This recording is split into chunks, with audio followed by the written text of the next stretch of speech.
शूरवीर जम्मू संगठन के कार्यकर्ताओं द्वारा आज जम्मू के मुठी इलाके के स्थानीय लोगों के साथ स्मार्ट मीटर की स्थापना के खिलाफ जोरदार तरीके के साथ आज प्रदर्शन किया गया और वहां के स्थानीय लोग जो थे वो काफी संख्या में इस प्रदर्शन के दौरान मौजूद रहे और स्थानीय लोगों द्वारा जो है इसका पूरे तरीके से सहयोग जो है वो शूरवीर जम्मू संगठन को दिया गया। तो चलिए इसी पर आज हम विशेष बातचीत करेंगे और विशेष बातचीत करने के लिए इस वक्त हमारे साथ जुड़ चुके हैं संगठन के महासचिव अरुण जी और आम आदमी पार्टी के नेता प्रताप सिंह जम्वाल जी। सबसे पहले तो आप दोनों का हमारे इस प्रोग्राम में स्वागत है। नमस्कार। अरुण जी, सबसे पहले मैं आपसे जानना चाहूंगी, जैसे आज जो है आपके संगठन द्वारा प्रदर्शन किया गया, जेकेपीडीसीएल द्वारा जो स्मार्ट मीटर लगाने के कदम के विरोध में आज जोरदार तरीके के साथ वहां प्रदर्शन किया गया और इसको लेकर के जो है मतलब देखा गया था कि जो वहां की जनता थी, जो वहां के लोग थे, उन्होंने पूरा आपका जो है इस पर समर्थन दिया। इस पर आप क्या कहेंगे? देखिए, जब जनता के हितों की बात होती है तो उस समय हमारा संगठन बिल्कुल जनता के साथ खड़ा रहता है। जिस तरीके से इस टाइम जनता की आवाज थी और जैसे कि लोगों के बहुत सारे बिल्स जो बहुत ज्यादा एक्स्ट्रा आ रहे हैं, स्मार्ट मीटर की वजह से लोग परेशान हो रहे थे, हमें अप्रोच कर रहे थे और हम भी लोगों के बीच में जा रहे हैं। हमें सबसे पहले लोगों का पॉइंट यही हो रहा था कि उनके स्मार्ट मीटर्स के नाम पे इतनी ज्यादा चोर बाजारी हो गई और हमारे लोग इतने ज्यादा परेशान हो गए कि उनको सड़कों पे आना पड़ा। ये बहुत बड़ी प्रॉब्लम थी।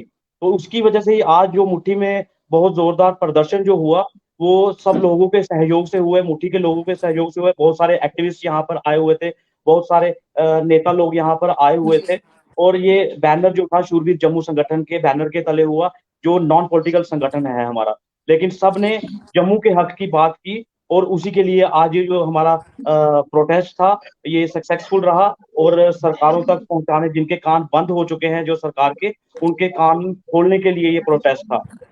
जी प्रताप जी, आज जैसे कि शूरवीर जम्मू संगठन द्वारा जो आज प्रदर्शन किया गया था, देखा गया था वहां पे प्रदर्शन के दौरान आपका भी जो समर्थन था वहां देखा गया था कि आप भी वहां पे मौजूद थे प्रदर्शन के दौरान। इस पर आप क्या कहेंगे?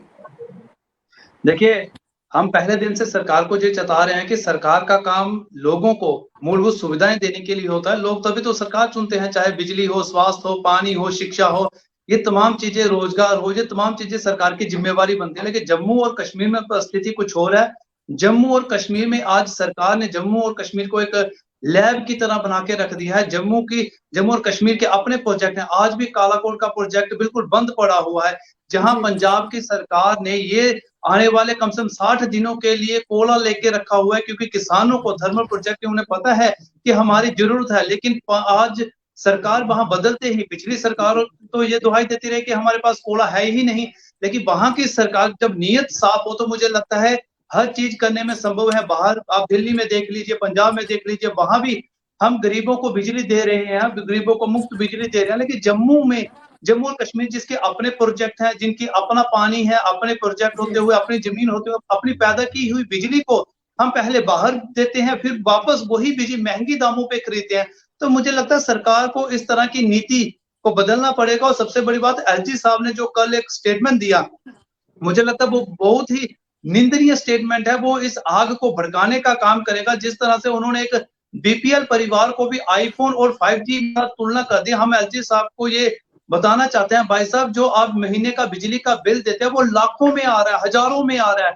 और जिस आप 5G की बात करें, 4G की बात करें, उसका रिचार्ज मात्र 239 रुपए में भी होता है और 149 में भी होता है। तो शायद एलजी साहब को इस चीज में भी देखना चाहिए कि फर्क कहाँ पे है। और रही बात आईफोन की, तो आईफोन भाई साहब आपके यूपी और बिहार के जो आपने एडमिनिस्ट्रेशन में बिठाए हैं वही चला रहे हैं। जम्मू का हर नागरिक, दिहाड़ी लगाने वाला, गरीब मजदूर, वो आज आईफोन नहीं चला। तो मुझे लगता है सरकार कहना क्या चाहती है सरकार को खुद ही नहीं पता। और अगर जम्मू कश्मीर की बात करें तो जम्मू कश्मीर में जिस तरह से ये लोगों को प्रताड़ित कर रहे हैं, तो मुझे लगता है ये ज्यादा देर चलने वाला नहीं है। जी अरुण जी, आपको लगता नहीं है कि कई ऐसे गरीब परिवार से जो लोग हैं जो स्मार्ट मीटर तक नहीं ले सकते हैं, तो वो किस तरह से जो है वो बिजली का बिल भरेंगे? तो अपना जैसे उनका जो गुजर बसर होता है वो किस तरह से करेंगे? जैसे स्मार्ट मीटर को लेकर आपका प्रदर्शन भी रहा है, तो आप इनके लिए क्या करना चाहते हैं? जो भी आपकी इस पर प्रतिक्रिया है वो दीजिए। देखिए मैडम, इस समय जो इनकी जो स्ट्रेटजी है, जो ब्यूरोक्रेट्स में जो ये लोग बैठे हुए हैं, इनको बिल्कुल भी आइडिया नहीं है कि ग्राउंड पे हमने क्या करना है। जी इनके ये इस तरीके से प्लान करके चल रहे हैं कि जिसकी 3 मंजिला मकान है, जिसका और जिसका एक बल्ब जलता है, ये सब उनको एक साथ कंट्रीब्यूट कर रहे हैं कि हाँ भाई ये सब कुछ ठीक है, इनका इसको भी यही बिल आएगा, उसको भी वही बिल आएगा। लेकिन मैं जी ये सरकार से कहना चाहता हूँ, मैं एसडी साहब से ये कहना चाहता हूँ कि जम्मू कश्मीर के लोग ठीक है, बहुत है, अच्छे हैं, लेकिन उनका इम्तिहान ना लें, उनका जो सहने की शक्ति है, उसको शक्ति वो से धैर्य को तोड़ने का काम ना करें। जी बट लोग इतने परेशान हैं कि उनके बिल जो है, उनकी दिहाड़ी जो है वो 500 रुपए है, और लेकिन उनका जो बिल और महीने का उनका 15,000 रुपया सपोज बनता है, और उस कंडीशंस में उनका बिल आता है 7,000 रुपए। वो बच्चों को स्कूल भेजेंगे, आप देखिए बच्चों को स्कूल भेजेंगे वो, जहाँ अपने खाना पीना उनका करेंगे। जो एक रोज हमारे यहाँ के जो ऐसे लोग भी हैं जो दिन को कमाते हैं और शाम को उसी पैसे से वो अपना घर बार चलाते हाँ हैं, लेकिन जी इनके लिए कोई स्ट्रेटजी नहीं है इनके पास ऐसी कि उनको उनको भी हम वो करें। लेकिन मेरा सरकार से यही कहना है कि 400 यूनिट तक जो पहले अगर हम जलाते हैं बिजली, तो उसके लिए जैसे आप देख सकते हैं पंजाब में बिजली फ्री दे रहे हैं, तो ऐसा होना चाहिए। ऐसी कोई स्ट्रेटजी होनी चाहिए कि जिससे मतलब कि गरीब लोगों का भी भला होना चाहिए। जी लोगों पे जी इतना आक्रोश भरा हुआ है, ये अपने गुणगान किए जा रहे हैं, हमने ये कर दिया, हमने वो कर दिया, लेकिन आप ग्राउंड सतह पे आप अगर देखेंगी मैडम, और उसपे ये बिल्कुल ज़ीरो हैं, लेकिन ये अपनी जी अच्छाई गिनाने में लगे हुए हैं। जी प्रताप जी, क्या आपको लगता नहीं है बस स्मार्ट मीटर्स पर जो है जम्मू कश्मीर में जो है वो रोक लगाई जानी चाहिए, ताकि जो गरीब परिवार के लोग हैं उन्हें इससे राहत मिल सके?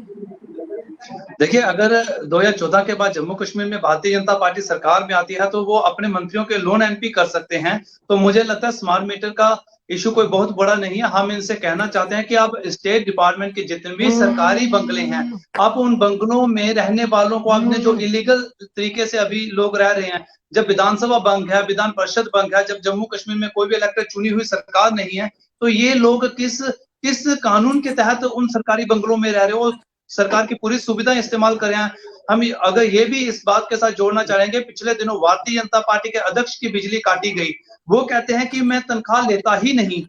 अगर वो तनख्वाह लेते ही नहीं तो उन्होंने लाखों रुपए का बिल फिर पे कहां से किया? तो मुझे लगता है इनका ईडी डिपार्टमेंट और बाकी डिपार्टमेंट को भी देखना चाहिए, फिर वो पैसा कहां से आया। इसके साथ ही गुलाम नबी आजाद जी की बिजली काटी जाती है, दूसरे दिन वो बिजली उनकी लगा दी जाती है।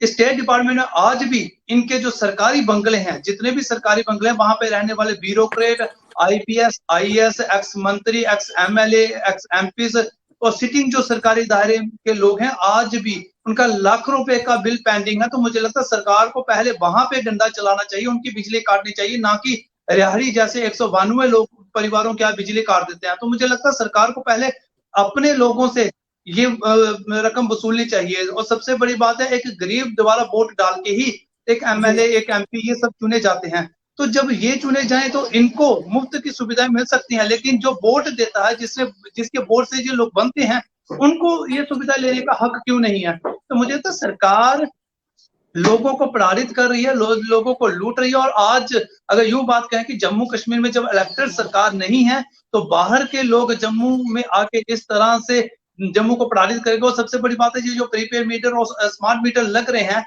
तारिका जी, ये लगाने वाले भी कंपनी बाहर की है, हरियाणा से है, जम्मू से ये भी नहीं है। तो पहले आपका मीटर लगा, फिर आपका स्मार्ट मीटर लगा, फिर आपका प्रीपेड मीटर लगा। और एक इंक्वायरी में जरूर कहूंगा इनको ये भी करनी चाहिए, जब doctor Nirmal Singh ji deputy CM थे, तो तब इन्होंने एक ब्लैक कलर की तार वायर डालना शुरू की थी, जो जगह जगह से जल गई थी, जो छोटे ट्रांसफार्मर जल गए थे। आज इंक्वायरी कीजिए ना उसकी, कि कितना घाटा सरकार को उसमें पड़ा था, कितनी लो क्वालिटी की आपने वायर वहां यूज की थी, लेकिन कोई जी पूछने वाला नहीं है। ये कहते हैं 370-35 टूट गया। मैं कहता हूं 370-35 टूटने के बाद ईडी और सीबीआई को सीधा लखनपुर पार करके इसकी भी इंक्वायरी करनी चाहिए। लेकिन आज भारतीय जनता पार्टी लोकतंत्र की हत्या कर रही है, कानून व्यवस्था को पूरा अपने तरीके से तोड़ मरोड़ के चला रही है, जो ज्यादा देर चलने वाला नहीं है। जब हिटलर नहीं रहा, तो ये भी ज्यादा देर रहने वाले नहीं है। जी जी अरुण जी, आपसे मैं ये जानना चाहूंगी, जैसे कि स्मार्ट मीटर्स के अलावा रसोई गैस है, पेट्रोल की बढ़ती कीमत है, बढ़ती हुई महंगाई है, और पहले से ही लोग जो है उनका जीना जो है इस बढ़ती महंगाई से मुश्किल हो गया है। और अब जो है स्मार्ट मीटर्स को लेकर के जो जम्मू कश्मीर की जो जनता है उन पर अब ये स्मार्ट मीटर्स का कहीं ना कहीं जो एक बोझ डालने का जो प्रयास किया जा रहा है, इस पर आपका क्या कहना है? देखिए मैडम, इन्होंने एक जगह पर नहीं ये सब कर रहे हैं, ये हर जगह पे कर रहे हैं। इन्होंने दुनिया भर का फंड्स अपने इकट्ठे कर लिए, रेवेन्यू इकट्ठा कर लिया। सबसे पहले इन्होंने जम्मू का शहर जो था सिटी ऑफ टेम्पल्स, मंदिरों का शहर कहा जाता था, अब उसको शराब का शहर बना दिया। इतना पैसा लिया। मैं कहता हूँ आप एक काम करिए, आप कश्मीर में जाइए, वहां पर आप हर 10 किलोमीटर के अंदर एक दुकान खोल के बताइए, वहां पर ये जाते नहीं है। जम्मू के लोगों को ये शराबी बनाना शुरू कर दिया उन्होंने। मंदिरों को शहर को इन्होंने कर दिया शराब का शहर। ठीक है, उसके बाद इनका आ गया स्मार्ट मीटर, आ गया प्रॉपर्टी टैक्स, आ गया। लोगों के ऊपर टैक्स के ऊपर टैक्स थोपे जा रहे हैं, थोपे जा रहे हैं, थोपे जा रहे हैं। लोग इतने परेशान हो चुके हैं कि अब अक चुके हैं। एलजी साहब बिल्कुल सुनते नहीं है, वो नई नई अपनी टिप्पणियां करते रहते हैं। कभी आईफोन के बारे में करते रहते हैं कि जम्मू के लोगों के पास आईफोन है। आईफोन है तो क्या लोगों ने इंस्टॉलमेंट पे लिया हो, क्या उसकी इंस्टॉलमेंट क्या एलजी साहब भरते हैं? 3 मंजिला मकान बनाए लोगों ने, उसके उसके लिए लोन लेके रखे हुए हैं, उन्होंने लोन नहीं खत्म करने। ये इनकी इनकी जो मानसिकता है, ये मुझे समझ नहीं आती है कि बिहारी लोग जो यहाँ पर दुनिया भर के इन्होंने बसा दिए, उनकी तरफ इनकी कोई नजर नहीं जा रही है। उनको ये इधर जम्मू लाते जा रहे हैं। उनकी इतनी इतनी कॉलोनियां बन गई है, वहां पर आप देखिए उन्होंने, उनका कोई कनेक्शन नहीं है, उनका कोई कनेक्शन नहीं है, उनकी लाइट जल रही है, लेकिन उनको कोई नहीं देख रहे। लेकिन जो जम्मू के लोग, भोले वाले जो लोग हैं, लेकिन मैं आपको एक बात बता दूं मैडम, कि अगर जम्मू का डोगरा इतिहास रहा है, गौरवशाली इतिहास है जम्मू के डोगरों का, अगर इन सारा जम्मू के डोगरों को तंग किया गया, तो ये जो धीरे धीरे ये चिंगारियां लगा रहे हैं लोगों को, जम्मू के लोगों को सुइयां चुभ रही हैं, ये थोड़े दिनों में चिंगारी, जो आज हमने प्रोटेस्ट हुआ है, ये गली गली में आप देख रहे हैं अभी धीरे धीरे होना शुरू हो चुका है। ये एक बड़ा सा रूप ले लेगा, और इसका जो खामियाजा है वो हमारे एलजी साहब को भुगतना पड़ेगा, और हमारे जम्मू के लोगों को भी भुगतना पड़ेगा, क्योंकि दुकानें बंद रहेंगी, सब कुछ बंद रहेगा। लेकिन जम्मू के लोग एकजुट हो जाते हैं, जब एकजुट हो जाते हैं, फिर वो ऐसी सरकारों को जवाब देना आता है। मैं यही बार बार कहूंगा कि जम्मू के लोगों को प्रताड़ित ना किया जाए। जम्मू को लोग बहुत अच्छे हैं, लेकिन उनको अगर इस तरह से आप नीतियां दिल्ली से लाओगे, नीतियां, और जम्मू के लोगों को निचोड़ने का काम शुरू करोगे, और बाकी वालों को खुश दिल्ली वालों को करोगे, वो नहीं होगा। चुप नहीं रहेगी जम्मू की जनता। जी प्रताप जी, क्या आपको लगता नहीं है कि जम्मू कश्मीर की जो जनता है उस पर जो है एक बोझ डालने का कार्य जो है वो किया जा रहा है? एक तरफ अगर हम बात करें, जैसे कोविड महामारी के दौरान जो है लोग अभी भी जो फाइनेंशियल क्राइसिस है वहां से जो अभी तक है वो क्राइसिस से जो है अभी तक बच नहीं पाए, यानी कि अभी तक वो जो अपने बिजनेस की बात करें या फाइनेंशियल जो है वो अभी तक ग्रोथ नहीं कर पाए। ऊपर से स्मार्ट मीटर्स का जो बोझ अब जम्मू कश्मीर की जनता के लिए जो है वो किया जा रहा है, इस पर आप क्या कहेंगे? देखिए, जम्मू कश्मीर आज अनएम्प्लॉयमेंट में, बेरोजगारी में नंबर 1 पे दान पे हो। सबसे बड़ी बात है, युवाओं को लेकर जो सरकार चिंताजनक रहती है, जो कहते हैं हम युवाओं को लेकर बड़ी सारी स्कीमें शुरू की हैं, skill India, make in India, रोजगार के नए नए अवसर हैं, एमओयू साइन कर दी हैं, जहां डेवलपमेंट आएगी जम्मू में। जम्मू और कश्मीर में वहीं कवारों की सूची में जम्मू कश्मीर पहले नंबर पे है। ये बड़ी हैरानगी की और शर्मनाक बात है। कवारों की सूची में आने का मतलब है कि नौजवान के पास रोजगार ही नहीं है।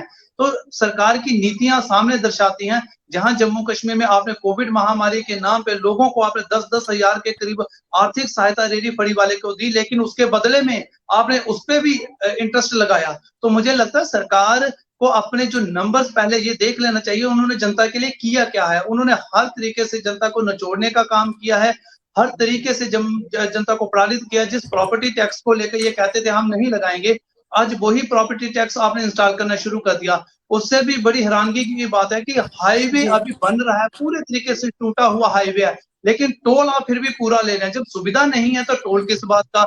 सड़कें आपकी चौड़ी नहीं है, सड़कें शहर की वही है, लेकिन पीली पट्टी डाल के आपने वहां जजिया लेना शुरू कर दिया।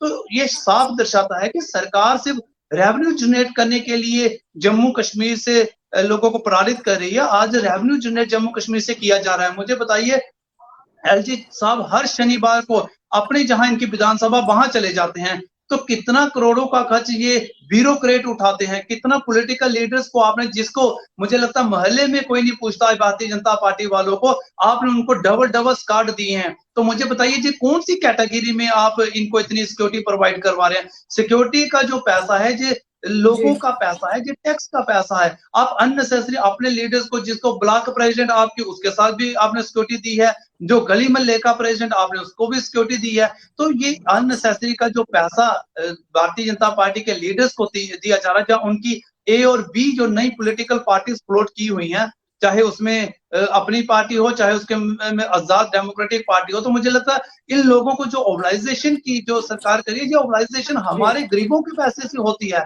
तो सरकार को जम्मू कश्मीर की जो नीति है उसको बदलना पड़ेगा। आपने G20 की आपने कहा बिल्कुल पीसफुल तरीके से हुई, शांतिपूर्वक तरीके से हुई। हम कहते हैं तो शांतिपूर्वक तरीके से हुई तो हालात सामान्य थे तो आप चुनाव भी करवा दीजिए, लेकिन सरकार वो नहीं करवाएगी। जहां लोकल कल्चर और लोकल आर्टिस्ट को प्रमोट करना था, मुझे बताइए G20 में आपने कितने लोकल आर्टिस्ट को आपने प्लेटफॉर्म दिया? आपने साउथ के एक एक्ट्रेस को लाके यहाँ पे उसकी होर्डिंग तक लगाई, उसको स्टेज पे चलाया। क्या लोकल आर्टिस्ट को मौका दिया ताकि हमारी जो आर्टिस्ट कम्युनिटी है उसकी इकोनॉमी बूस्ट हो सके? सरकार ने उनको मौका नहीं दिया। तो साफ दर्शाता है कि सरकार की नीयत जम्मू कश्मीर में इनकी नीयत नहीं है। जहां जे 2019 के बाद 4 साल का इन्होंने जश्न मनाया, डोगरी बच्चा आदि ना जश्न मनाया 4 बारी, सड़क नहीं बनी एक बारी भी, जहां गली एक बार भी नहीं बनी हुई है। और जे मैं यूं कहूं कि भारतीय जनता पार्टी वाले वाकई गद्दार हैं, ये जम्मू कश्मीर की जनता के गद्दार हैं, ये भगोड़े हैं जो जहां से लूट रहे हैं और बाहर वालों को खुश करने में लगे। आज एडमिनिस्ट्रेशन में हमारा एक भी नुमाइंदा नहीं है। आप एलजी से लेकर डीजी से लेकर चीफ सेक्रेटरी से लेकर आप नीचे तक देखिए, बताइए कहां जम्मू कश्मीर की नुमाइंदगी है? कौन जम्मू कश्मीर के दर्द को समझेगा? इसके साथ तारिका जी आज ये विषय नहीं है, लेकिन एक विषय जोड़ूंगा।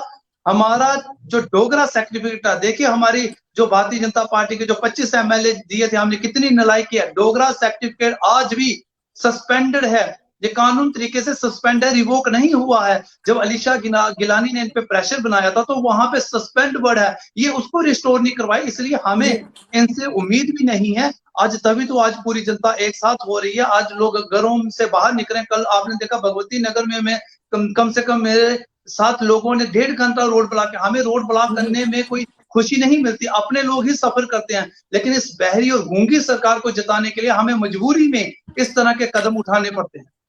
जी अरुण जी, जम्मू कश्मीर में प्रॉपर्टी टैक्स को लेकर आप क्या कहेंगे?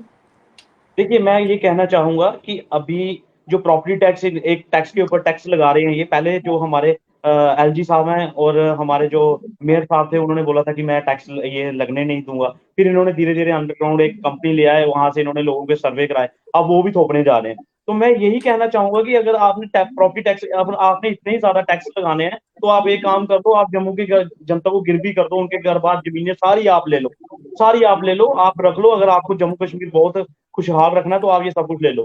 लेकिन ये अगर ऐसा ये करते हैं, लेकिन उसके लिए इनको एक बहुत बड़ा, हमारे जम्मू के लोगों को भी संग्राम करना पड़ेगा, हम लोगों को सबको इकट्ठा होना पड़ेगा। ये हम, और तभी ये जितने इन्होंने टैक्स लगा रहे हैं। और मैं ये आपको कहना चाहूँ कि जिसकी शासनकर्ता जो होता है, वो जब इतने ज्यादा टैक्स लगाते हैं, जब जनता दुखी हो जाती है तो फिर तख्ता पलट हो जाता है। और तख्ता जब पलट होगा तो उसमें नए युवा नेता आएंगे। आज आप देख लीजिए, जितने भी हमारे जो नेता लोग हैं वो सारे उन्होंने चुप्पी ठान के रखी है और उनके मुंह से कुछ नहीं निकल रहा है। लेकिन जम्मू की अगर बीजेपी की बात करूंगा मैं, अगर यही आज बीजेपी अपोजिशन में होती तो आज जम्मू की सड़कें ब्लॉक हो जानी थी, इन्होंने हाहाकार मचा देना था। लेकिन सत्ता में आने के बाद जम्मू के लोगों की बात ही नहीं करनी, जम्मू के हित की बात नहीं करनी, ये इसलिए हमने इनको नहीं भेजा था। जी प्रॉपर्टी टैक्स नहीं लगना चाहिए। जी प्रताप जी, क्या आपको लगता है कि प्रदर्शन का असर जो है वो आने वाले समय में देखा जाएगा? जैसे स्मार्ट मीटर्स को लेकर के, जैसे अभी आप लोग एकजुट होकर के फाइट कर रहे हैं, तो इसका असर जो है वो आने वाले समय में देखा जाएगा? देखिए, डोगरों का इतिहास रहा है कि जब जब डोगरे लड़े हैं, जम्मू कश्मीर के बशिंदे, जो वो बशिंदे जिनको स्वर्गीय महाराजा हरि सिंह ने नेशनलिस्ट बनाया था, जिन्होंने, जो स्वर्गीय महाराजा हरि सिंह जी ने हमें राष्ट्रवादी बनाया था, हिंदुस्तानी बनाया था, वो जनता जब उठती है, लड़ती है, अपनी सरहदों से लेकर अपने मान और स्वाभिमान के लिए एक निर्णायक लड़ाई लड़ती है। और ये भी निर्णायक लड़ाई है, सरकार को चेताना पड़ेगा, सरकार को बड़ी चीजों का हिसाब देना पड़ेगा। असल डोगरी आते, असल डोगरे बाकी बड़े मिठे हैं।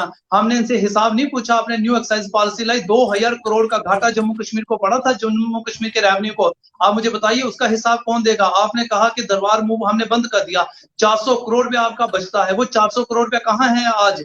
बताए ना सरकार लोगों से इस तरह से प्रेरित करके जो पैसा ले रही है, तो 400 करोड़ वो भी तो बताए, 2000 करोड़ का जो चूना लगाए वो भी तो बताए। तो मुझे लगता है जो लोग आज जिस तरह से बाहर निकल रहे हैं, जिस सरकार के लिए बहुत ही खतरनाक होने वाला, सरकार के लिए बड़ी हानिकारक चीज है ये। सरकार को झुकना पड़ेगा, अगर हम अमरनाथ आंदोलन से लेकर केंद्रीय विश्वविद्यालय से लेकर एम्स तक से लेकर लोकल वाइस चांसलर तक की लड़ाई लड़ सकते हैं, तो हम सक्षम हैं अपना हक लेने के लिए। लेकिन हमें एक बहुत बड़ा धोखा मिला कि हमने अपने अपने लोगों को 25 एमएलए को चुन के जब विधानसभा में भेजा था, हमें उम्मीद थी कि ये लोग बात करेंगे जम्मू कश्मीर की, जो अपने प्रोजेक्टों को वापस लेंगे, लेकिन ये लोग ना कर पाए। अगर आज ये बोलते हैं तो मुझे लगता है इन्हें भी कम से कम जम्मू की धरती से जो इन्होंने पाया है उसका कर्ज चुकाना चाहिए, इनको बाहर आना चाहिए। बोल देते हैं कि हाँ, हमें चिंता नहीं करनी, आऊं बैठे ना। हम इनको कह रहे हैं कि हमें चिंता लगी हुई है और आपको उठना पड़ेगा। अभी इन पे जिम्मेवारी है। डॉक्टर जतेंद्र सिंह जी जो पीएमओ में बैठे हैं, मोदी साहब के पास कोई भी फाइल उनके टेबल के बिना नहीं गुजरती। तो आज उनको इस बात के लिए जम्मू कश्मीर की जनता के साथ खड़ा होना चाहिए। ये तो सामने सामने ये लोकतंत्र की हत्या कर रहे हैं, जिनसे वोट लिया आज उन्हीं से आप मुंह फेर रहे हैं। जिस जनता ने आपको इस तरह सशक्त बनाया, उस पार्लियामेंट में भेजा। आप देखो, विधायक और पार्लियामेंटर का काम होता है कि वो विधेयक बनाता है, कानून बनाता है जनता के लिए। जब आप लोगों को शिक्षा नहीं दे सकते, लोगों को स्वास्थ्य नहीं दे सकते, जब आप लोगों को बिजली पानी की सुविधा नहीं दे सकते, तो मुझे लगता है आपको सत्ता में रहने का भी कोई अधिकार नहीं है। वहीं दूसरी तरफ अगर मैं बात जोड़ूं दिल्ली और पंजाब की गवर्नमेंट की, जो घाटे में चलती थी, सरकार बदली, आज वो सरकारें भी प्रॉफिट में चल रही है और लोगों को बिजली और पानी की सुविधा भी मिल रही है। जब बात आ जाती है मंशा पे, जब आपकी मंशा साफ होगी, आपकी नीयत साफ होगी, तो मुझे लगता है कुछ भी मुश्किल नहीं है। क्योंकि हमारे पास प्रोजेक्ट हमारे हैं, बिजली हमारी है, जमीन हमारी है, पानी हमारी है, और हमारे बड़े जो बंद प्रोजेक्ट पड़े हैं उनको भी शुरू किया जा सकता है। और जम्मू कश्मीर की जनता को बिजली हम दे सकते हैं अगर सरकार नीयत साफ रखे। और रही बात जहां ये कहते हैं कि घाटा पड़ रहा है, तो मैंने जो पहले भी जो कहा कि आपके MLA, ex MLA, MLC, bureaucrat जो हैं, आपके जो चमचे हैं, इनसे बिल ले लीजिए, तो देखिए किस तरह से लोगों को प्रताड़ित करने की जरूरत नहीं पड़ेगी। बाकी हम कहीं मुफ्तखोरी नहीं कह रहे, हम कह रहे हैं हम बिल देने के लिए तैयार है, जम्मू कश्मीर की जनता बिल देने के लिए तैयार है। हमने जब रिहाड़ी में प्रदर्शन किया तब भी हमने सरकार को कहा, पीडीडी के अधिकारियों को कहा कि हम बिल देने के लिए तैयार हैं, लेकिन आप बिल तो हिसाब का लीजिए। आप क्या करें, जो आप नए मीटर इंस्टॉल करें, पिछली रीडिंग आप डाल रहे हैं, और आपने जो स्लॉट रखे हैं 200 यूनिट तक रेट कोई लगेगा, 400 यूनिट में रेट कुछ लगेगा, 600 यूनिट में रेट कुछ लगेगा, और 1 यूनिट ऊपर होते ही आप पिछले सारे पे वो नया रेट लगाना शुरू कर देते हैं। तो मुझे लगता है ये इस तरह से जो कॉन्स्पिरेसी, मतलब ये कान आप घुमा के खींच रहे हो, ये चलने वाला नहीं है।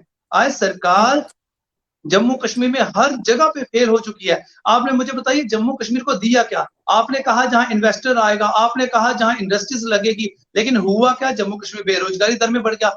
आपने कहा यहाँ पे कल्चर को प्रमोट करेंगे, लेकिन आपने किया क्या? साउथ और पंजाब से सिंगल लाना शुरू कर दिया। तो इस तरह से काम चलने वाला नहीं है। अगर आपकी नीयत है वाकई जम्मू कश्मीर को लेकर, अगर आप समझते हैं कि जम्मू कश्मीर वो जम्मू कश्मीर जिसको स्वर्गीय महाराजा हरि सिंह जी ने हिंदुस्तान के साथ मिलाया था, अगर आप हमें वाकई अपना समझते हैं, तो हमारे लिए हमारे बीच बैठ के आपको पॉलिसीज बनानी पड़ेगी। आप एसी रूम में बैठ के बोल देते हैं कि जनता आईफोन इस्तेमाल करे, तो ये मुझे लगता है कोई तुक नहीं बनता। सरकार को लोगों की बात सुननी पड़ेगी और लोगों की नुमाइंदगी भी लोगों को देनी पड़ेगी। इस तरह से आपने आरएसपुरा में अभी एक सरपंच को आपने अरेस्ट कर लिया, किस बात के लिए? क्योंकि वो लोगों की आवाज कर रहा था। इसका मतलब जो इलेक्टेड रिप्रेजेंटेटिव होगा, ये हिटलर वाली सरकार क्या उसको नहीं मानेगी? बड़ा शर्मनाक और निंदनीय है ये बात। अगर आप कोटली शाह में भी प्रदर्शन चला, कई दिनों से हम मेरी माताएं बहनें वहां पे बैठी हुई हैं। जिस दिन मैं गया उस दिन तपती गर्मी में वो माताएं घर नहीं जा रही थी, इस बात के लिए कि हमें एक निर्णायक लड़ाई लड़नी है। हम इस तरह से सरकार की प्रताड़ना रोज रोज नहीं सह सकते। तो मुझे लगता है कि सरकार को कम से कम लोगों के हक को देखते हुए लोगों की बात को सुनना चाहिए, लेकिन आज उनके बीच में कोई जाके सुनने वाला नहीं है। क्यों नहीं सरकार सुन रही है? एडवाइजर कोई जम्मू कश्मीर से नहीं है। तो इसलिए मुझे लगता है अमित शाह जी और केंद्रीय मंत्री जो बार बार जहां पे दौरे करते हैं, उन्हें जम्मू कश्मीर की जनता को सुनना चाहिए, ना कि सिर्फ फोटो खिंचवा के और रैलीज करके, फ्लॉप रैलीज करके जाके ये ज्यादा देर नहीं चल सकता है। जी Arun ji, the news now के व्यूअर्स जो अभी इस वक्त इस प्रोग्राम को देख रहे हैं, उनके लिए आप क्या मैसेज देना चाहेंगे? ये मैं उनसे यही कहना चाहूंगा कि जम्मू की लड़ाई के लिए तैयार रहें। अगर जम्मू के लोगों के साथ कुछ भी गलत होता है, शूरवीर जम्मू संगठन सबको संगठित करेगा। मैं सबको आह्वान करता हूँ, पूरी जम्मू की जनता को आह्वान करता हूँ, किसी भी तरह के कोई भी फैसले अगर सरकार गलत लेती है, जम्मू के लोगों के खिलाफ होते हैं, तो आप सब लोग संगठित हो जाइए और जम्मू की लड़ाई लड़िए। और सरकार से ये कहना चाहूंगा कि जिस तरीके से आप एक्सपेरिमेंट कर रहे हैं और जम्मू को आपने लेबोरेटरी बना के रखा हुआ है। अलग-अलग केमिकल डाल के आप एक नया-नया एक्सपेरिमेंट कर रहे हैं, वो एक्सपेरिमेंट करना बंद कर दीजिए, नहीं तो परिणाम बहुत बुरे होंगे। जी, प्रताप जी, द न्यूज़ नाउ के व्यूअर्स के लिए आप क्या मैसेज देना चाहेंगे? देखिए, जिस तरह से इन्होंने अभी 4 साल बड़ा जश्न मनाया, उनको ये कहना चाहूँगा कि बर्बादी का जश्न तो गद्दार ही मनाएँगे। हम डोगरे हैं, लड़के अपना हक ज़रूर पाएँगे। हमें अपना हक पाना आता है। हम वाक़ई वो डोगरे हैं जिनका इतिहास 200 साल पुराना है, इसलिए हमें सरकार से आज कोई मंशा रखते नहीं हैं, सरकार से कोई उम्मीद नहीं रखते हैं, लेकिन आप जम्मू कश्मीर की जनता को ये ज़रूर कहेंगे कि संगठित होना पड़ेगा। आज लड़ाई अपनी चीज़ों की है, अपने अधिकारों की है। हमारी धरती पे जो चीज़ पैदा होती है, हम उसको यूँ बिकने और नीलाम नहीं होने देंगे। अपनी ज़मीन पे हमारा कन-कन जी हमारा है, हमारे पुरखों ने इस कन-कन को बनाने के लिए कुर्बानियाँ दी है। तो इसलिए उस विरासत को संजो के रखने के लिए हमें लड़ाई लड़नी पड़ेगी। ये बाहर से आके हमारे भविष्य का कोई फैसला करे, ये हम चलने देने वाले नहीं हैं। हम जम्मू कश्मीर की जनता के साथ हैं। जम्मू कश्मीर की जनता की लड़ाई के लिए जहाँ ज़रूरत होगी हम खड़े रहेंगे। जिस तरह से शूरवीर संगठन जैसे बड़े भाई हमारे ऐसे हैं जो वाक़ई जिनके अंदर अपने जम्मू कश्मीर के लिए जिनकी धड़कन धड़कती है, तो मुझे लगता है आज हम सारे संगठित हैं और आने वाले दिनों में आप ज़रूर देखें कि सरकार को झुकना पड़ेगा, सरकार को ये फैसला वापस लेना पड़ेगा। हम मुफ्तखोरी नहीं चाहते, लेकिन हम ये चाहते हैं कि जो लाज़मी है, जो बाकी लोगों की पॉकेट में सीमित हो, उस तरह का फैसला कीजिए जो लोगों के हक में हो, लोगों के मंशा के अनुसार हो। तो मुझे लगता है सरकार अभी भी विचार करे, नहीं तो आने वाले दिनों में इसके परिणाम बड़े घातक होंगे। जी, आप लोग हमारे इस प्रोग्राम में शामिल हुए, उसके लिए आपका बहुत-बहुत शुक्रिया। तो फिलहाल आज के हमारे इस प्रोग्राम में इतना ही। तब तक के लिए मुझे, तारिका महाजन को और द न्यूज़ नाउ की पूरी टीम को दीजिए इजाज़त। आप देखते रहिए द न्यूज़ नाउ। नमस्कार। बहुत-बहुत धन्यवाद। जय श्री राम। धन्यवाद।